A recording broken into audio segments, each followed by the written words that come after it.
Trust is one of those silent currencies in life. It doesn't shout, but when it's missing, everything collapses. Two brothers, same face, but one built a legacy of trust. The other burnt every bridge he walked on till life humbled him.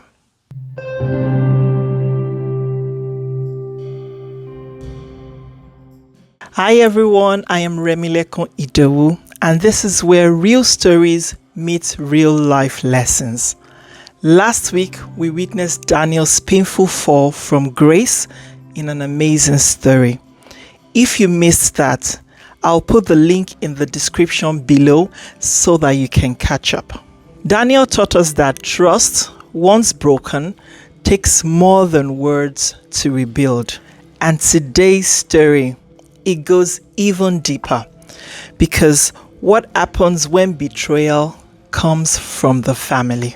Welcome back to all our returning subscribers, and like I always say, you are the heartbeat of this channel. Thank you so much.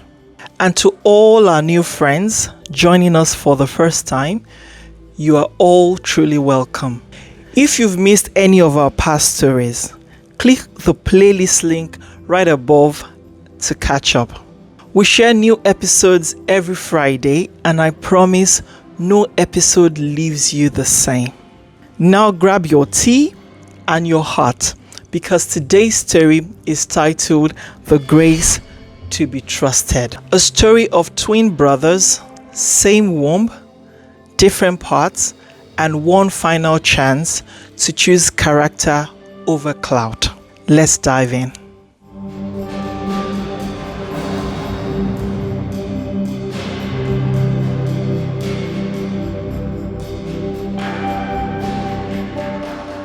Damola and Dimeji were born and raised in Nigeria, identical in looks but different in soul.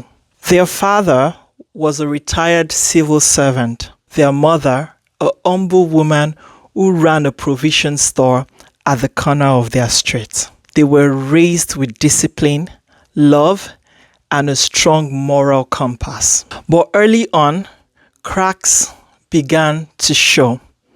Dimeji, a quiet storm, disciplined, honest, and dependable. But Damola liked the life of the party, charming, smooth talking, but always looking for shortcuts. In school, Dimeji studied for exams, Damola sweet-talked classmates for answers. Guy, I just dey use sense. Na brain wey dey work fast, he would say with a schmeck. Street smart is better than book smart. To him, cheating wasn't cheating, it was packaging. But Dimeji believed in process, in principle, and in pain before gain. University only widened the gap. Dimeji became the class rep, always relied upon, but Damola, the direct opposite. He once collected project money and disappeared until presentation day. Another time, Dimeji had an emergency to attend to and asked Damola to submit their scholarship application. Damola forgot and lied for weeks that it was done. The worst, Dimeji sent 150,000 naira for a shared apartment. Damola used it to buy sneakers and clubwear, then claimed the agent ran away. Dimeji forgave, but a seed of mistrust was planted. Even their friends began to shift. Damola dey sweet to gist with, but I don't trust him with money, they would say. The laughter he brought couldn't cover the damage he left. After university, Damola became Mr. Packaging, falsified credentials, rented cars for Instagram, lied to girls, to aunties, to investors. He was the king of vibes and Gucci belts on borrowed money. He began building a house, or so he said. Meanwhile, he owed his landlord, his tailor, even the guy that fixed his generator. Dimeji, now abroad for his master's in tech, still believed in his twin brother. One day, he sent him 500,000 naira for a small business idea they had discussed. Damola used it to throw a birthday party. When Dimeji found out, he broke down. "You're my twin and you keep breaking me." Damola laughed. "Guy, you take things too personally. Life na cruise." But it wasn't cruise. It was betrayal. In the cold of Europe, Dimeji worked hard. Part-time jobs, coding boot camps, saving religiously. His boss once said, "I trust that guy. If he says it's done, then it's done." When an opportunity came to represent the company in Dubai, they chose Dimeji. Not because he was loud, but because he was consistent. He began to build quietly, sending money home, supporting youth programs, helping old classmates. But whenever someone said, "What of Damola?" he would sign and say, "He needs to change. Until then, I can't help him." Damola's lies finally caught up with him. One of his fake business deal involving forged documents was exposed. Clients vanished. His account was frozen. His house was seized. The same crowd that hyped him now mocked him. "Oga, package don't burst." Damola knocked on doors. No one opened. Not even the women he once flexed with. Out of desperation, he messaged Dimeji. "Bro, I beg, I just need one last push. I swear I will change." But there was no reply. Then came the call that changed everything. Their mother was sick. Her blood pressure had spiked and she had collapsed.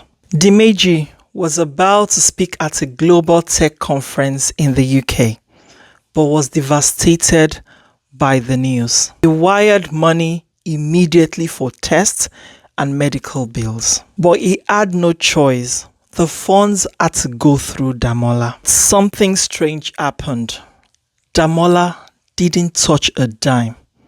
He rushed to the hospital, made the payment, and stayed all night by her bedside.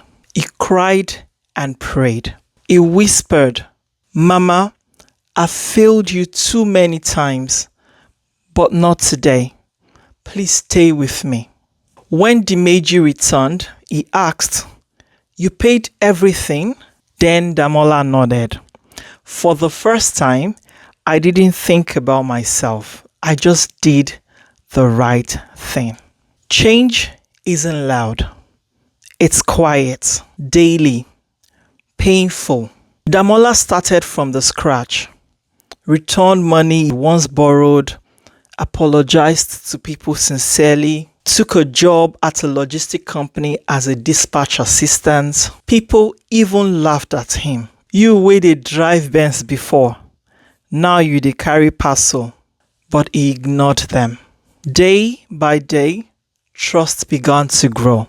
He showed up early, worked late, helped colleagues, took nothing that wasn't his. 8 months later, his manager said, "There is something about you I trust." Promotion followed. Damola finally understood. Being trusted is better than being hyped. At their cousin's wedding, Dimeji raised a toast. He looked at his twin. "To Damola, the brother who taught me what it means to be broken by someone you love, but also showed me that redemption is possible." Damola blinked hard to hold back tears. At that moment, they were not just twins. They were two men shaped by different roads, now standing side by side. Now let me ask you, are you Damola, trying to rebuild what you broke? Or Dimeji, learning to forgive but set boundaries? Whichever you are, this is your reminder. Trust is like glass. Once shattered, it may never be the same, but it can still be useful if you're brave enough to repair it. If the story moved you, please subscribe as I drop new powerful stories every Friday. Like so that the algorithm knows this message matters. Comment below to let me know which brother did you relate to more. And most importantly, share this with a friend, sibling, or even a colleague. And I have one encouraging word for you this week. Your second chance won't come with an applause. It will come quietly, through small, consistent actions. Don't miss it. You may not be where you want to be yet, but every step in the right direction matters. Thanks for watching. Until next Friday, stay inspired, stay honest. Never forget, your character is louder than your charisma. Peace and grace always.